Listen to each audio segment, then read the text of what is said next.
బులెటిన్లో మరో breaking news చూస్తున్నాం. కృష్ణా జిల్లా కంచికచర్ల మండలం వేములపల్లిలో విషాదం చోటు చేసుకుంది. కుక్కల దాడిలో 2 ఏళ్ల బాలిక మృతి చెందింది. దీనిపై మరింత సమాచారం మా ప్రతినిధి రాజా రమేష్ అందిస్తారు.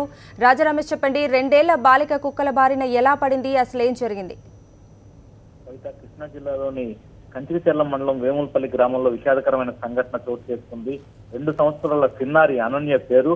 అమ్మాయి ఉదయం 8 గంటలకు ఇంటి నుంచి ఆడుకుంటూ బయటికి వెళ్ళింది. బయటికి వెళ్ళిన తర్వాత అమ్మాయి జాడ కనిపించలేదు. అయితే చుట్టుపక్కల ఇళ్లకు ఏమన్నా వెళ్ళి ఉంటుంది, చిన్నారి కాబట్టి ముద్దు చేయడానికి ఇరుగు పొరుగు వారు ఏమైనా తీసుకెళ్లారేమో అంటూ ఫస్ట్ మొదట్లో తల్లిదండ్రులు అనుకున్నారు. అయితే 2 గంటల వ్యవధి అయినప్పటికీ కూడా చిన్నారి ఆచూకీ తెలియకపోవడంతో చిన్నారి కోసం గాలిస్తున్నారు. ఈలోగానే ఊరికి బయట ఉన్న అంటే పొలిమేరల్లోనే ఈ చిన్నారిని పూర్తిగా కుక్కలు కరిచి ఉన్న పరిస్థితుల్లో మొత్తం రక్తసిక్తమైన దేహంతో చిన్నారి మృతదేహం పడి ఉన్నట్టు స్థానికులు గమనించి తల్లిదండ్రులకు సమాచారం అందజేశారు. ఉంటనే ఉటావట్ట తల్లిదండ్రులు కూడా ఊరి బయట పొలాల మధ్య చిన్నారి మృతదేహం చాలా దారుణమైన పరిస్థితులు, అంటే మొత్తం దేహం అంతా కూడా రక్తసిక్తమైన పరిస్థితి కనిపిస్తూ ఉంది. ఈ నేపథ్యంలోనే చిన్నారిని కుక్కలు విపరీతంగా కరవటం వల్ల పూర్తిగా శరీరంలో పూర్తి గాయాలైపోయి రక్తస్రావంతో చెందింది. అయితే ఊరు బయట కావటం వల్ల కుక్కలు దాడి చేస్తున్నప్పటికీ కూడా ఎవరు కూడా గమనించని పరిస్థితి. అయితే ఊరి నుంచి బయటికి కూడా కుక్కలే ఈడ్చుకుపోయి ఉంటారని గ్రామస్తులు ఉన్నారు.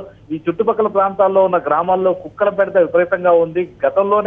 గత 15 రోజుల కిందటే చెవిటికల్లులు, మొలకనూరు ప్రాంతాల్లో కూడా కుక్కలు కరిచి దాదాపుగా 10 మంది వరకు తీవ్రంగా గాయపడ్డారు. అయినప్పటికీ కూడా పంచాయతీ అధికారులు ఎవరు కూడా కుక్కల్ని నియంత్రించడంలో ఎటువంటి చర్యలు తీసుకోకపోవడం వల్ల ఈ రోజున చిన్నారి అనన్య కూడా కుక్కల బారిన పడి ప్రాణాలను కోల్పోవాల్సిన పరిస్థితి ఏర్పడిందని గ్రామస్తులు కూడా ఆగ్రహం వ్యక్తం చేస్తున్నారు.